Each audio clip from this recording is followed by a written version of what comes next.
Hi everyone, and happy autumn. I just wanted to jump on and show my appreciation for my friends in the restaurant business who are going into undoubtedly their busy season. Those of you who don't work in the restaurant business, right now kicks off the busy season for restaurants, and well, for some people the holiday season ends around Christmas. For restaurants, their busy season doesn't end until Super Bowl Sunday or Valentine's Day or even St. Patrick's Day, depending on the concept. One thing that I wanted to do is give you sort of a gift from me to you to maybe make your holiday season a little easier to handle. My gift is something called a holiday heat map. This is an Excel spreadsheet. I promise I won't bore you with the gory details on how to build it. What I will do is sort of I'll walk through what it is, why it's a good idea, and how to use it. Without further ado, I'm going to show you my computer screen. See my screen okay?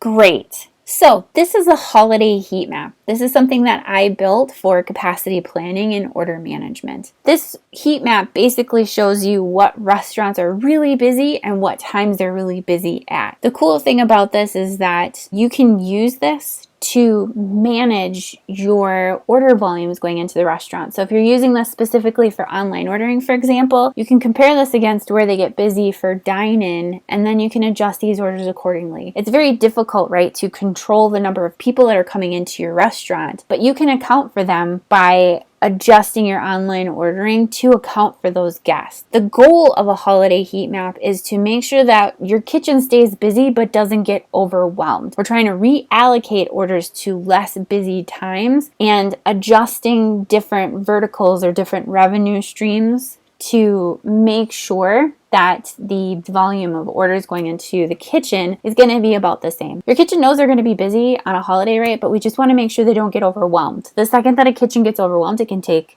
hours for them to get caught up. That's going to cause stress on your kitchen staff. That's going to cause stress on your front of house people. And it's going to inform your customers about how to feel about the volume in the restaurant. If everybody is stressed out, your guests are going to get stressed out too. And you absolutely don't want that on a holiday. Let's talk about the data. The data that we're using is from the same holiday last year. We're not using a crystal ball.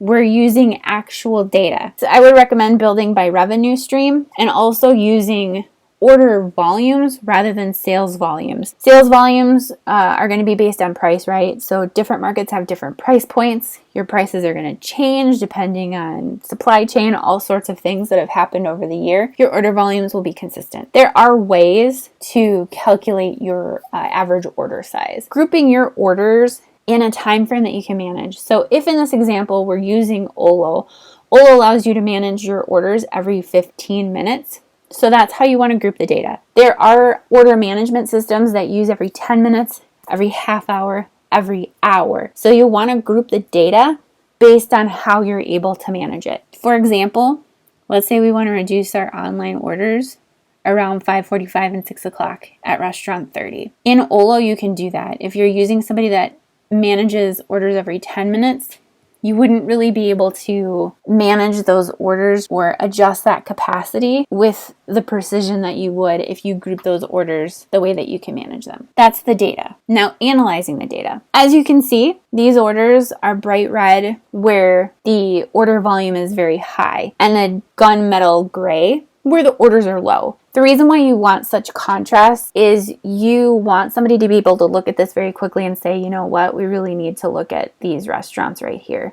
Or, you know what, we need to try and push some more volume to restaurants like this that have a higher capacity. Be careful about the colors that you're using. Some people that you're working with in the field that will see this information may be colorblind, so just make sure that you're mindful when you're choosing these colors, especially when somebody else has to look at this information as well. So what do you do once you've analyzed the data? Once you understand what stores need their capacity adjusted to account for dine-in, but to also account for maybe these rushes that the kitchen can't handle, make a list of what restaurants need to be adjusted and how you would recommend adjusting them. I would strongly suggest sharing that information with your field leadership to get some additional insights before you make those changes. For example, Store 24 may have been in the middle of a remodel last year. If they were in the middle of a remodel, then they may not have had the same capacity. So your field leadership may say, we don't anticipate as much capacity, so be careful when managing this restaurant. Your field management can provide a lot of insight and recommendations based on the things that they see in the field that you wouldn't necessarily be aware of. Please use your friends in the field.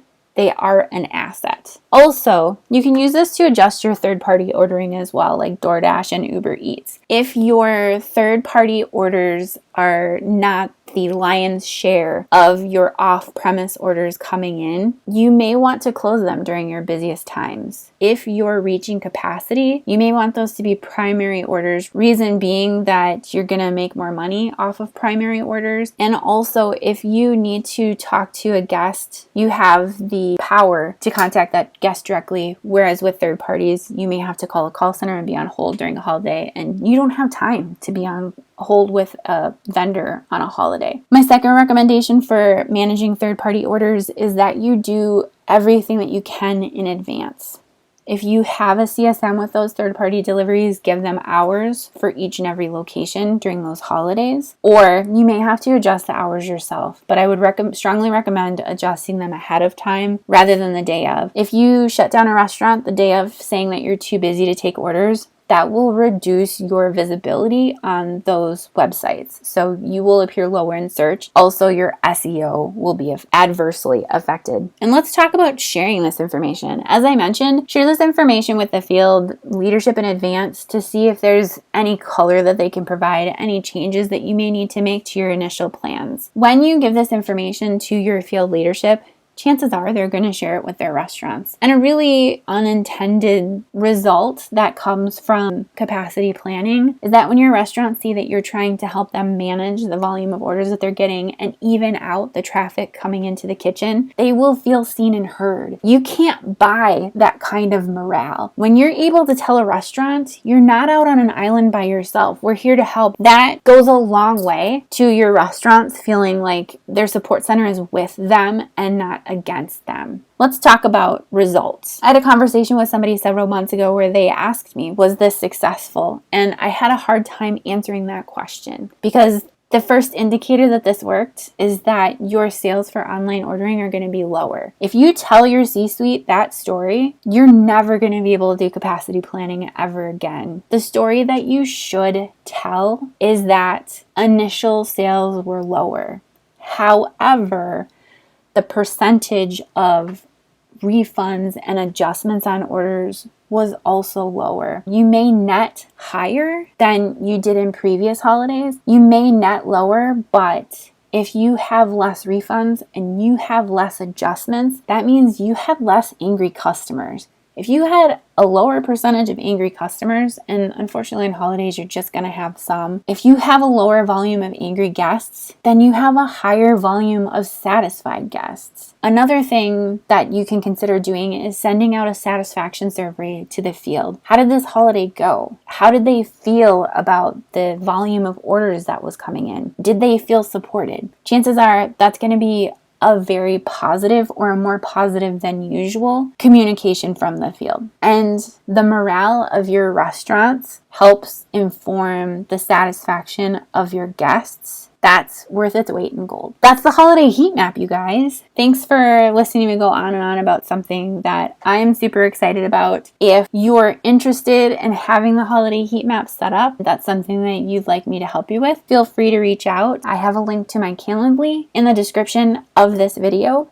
Also, please consider going to makegoodlemonade.com and signing up for our newsletter. We've got some really awesome stuff that's coming up later this year and early next year. The people that subscribe to the newsletter are going to be the first to know what those cool things are. Also, if you sign up for our newsletter now, you will automatically be given access to a downloadable holiday checklist for off-premise. It's really cool. It's something that you can change based on what holiday it is. I have the holidays for the next 2.5 years, so you guys can plan accordingly. Thank you so much for your time. I appreciate you all. I hope that you have a fabulous day.